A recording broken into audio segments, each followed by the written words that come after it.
Video about dividing decimals by whole numbers. Hopefully, to make any sense of this, you'll need to know how to divide whole numbers by whole numbers. Let's take an example. 300, I'll start with a 3 today. 381 divided by 3. If you can't do it in your head, you'll have a written method that will look something like this, where the number you're dividing by goes in front of a box or a cage or whatever you want to call it, a bus shelter, and the number you're actually dividing goes inside that. And then we ask ourselves how many 3's go into each of the digits that we have here. So how many 3's go into 3? Of course, 1 goes exactly, doesn't it? And how many 3's go into 8? Well, 2 3's make 6, and we have a remainder of 2 then. So we put our remainder in front of the next digit, which gives us 21. And we say how many 3's go into 21, and the answer to that is 7 with no remainder. So we have an answer of 127. That's how we do our written division method around here, and that's the method we'll be using. You may have a variant on that theme, and that's absolutely fine. And I'm sure your variant will stand up perfectly well as well. So we're dividing decimals by whole numbers. In actual fact, it's extraordinarily easy. Let's take a number like 381, the one we just had, and let's make it a decimal instead of a whole number. Let's call it 3.81, and let's divide it by 3 again. Yeah, there we go. So 3.81 divided by 3. Would you believe to divide a decimal by a whole number, you simply set it out exactly the same way, just making sure that you incorporate the decimal point not only in your question here, but also in the same place, equivalent place, in your answer, like that. And we then do 3 divided by 3 is 1, 8 divided by 3 is 2, remainder 2, 21 divided by 3 is 7. So instead of getting an answer of 127, we get an answer of 1.27, which makes sense when you think about it, doesn't it? Because 3.81 is a little bit more than 3. So if we say to ourselves, how many times does 3 go into 3.81, the answer should be just over once, shouldn't it? So an answer of 1.27 is entirely sensible and credible. That's how you do it. Let's just do a couple just to make sure you're okay.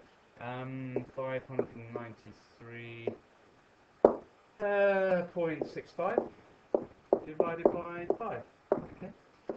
Just set it out with our bus stop, with our cage, with our whatever you want to call it, and set out your numbers like that. And just make sure that you have your decimal point in your answer as well. I've got to change this. It's much too boring. Let's make it 393. It's got to be a 3 again, isn't it? Okay, how many times does 5 go into 3? 5 doesn't go into 3 at all. So we carry our 3 over to... let's not carry writing in green. Carry our 3 over in front of the 9 to make 39. And we say how many times does 5 go into 39? And that does go, doesn't it? 5 goes into 39 7 times. 7 5s are 35, which gives us a remainder of 4. How many 5s go into 43? Well, 8 5s are 40. So it'll be 8, and that leaves us a remainder of 3. How many 5s go into 36? Well, again, 7 5s are 35. So that'll be 7, remainder 1, and that gives us 15. And how many 5s go into 15? The answer is 3, with no remainder. We're done. One more time. 7. Oh no, that's good. That's an out decimal. 0. Number less than 1. 0.736. What have we got there? Just 2 divided by 6.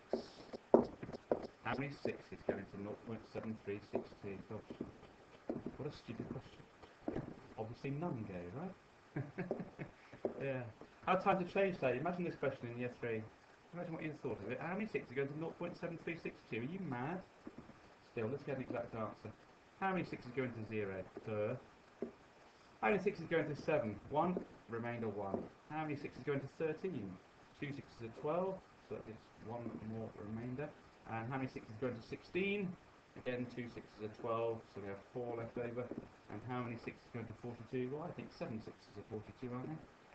So that gives us an answer of 0.1227. How many 6's go into 0.7362, miss?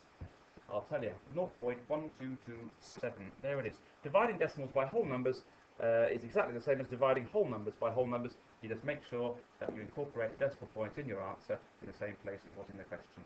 There we go. Good luck with that.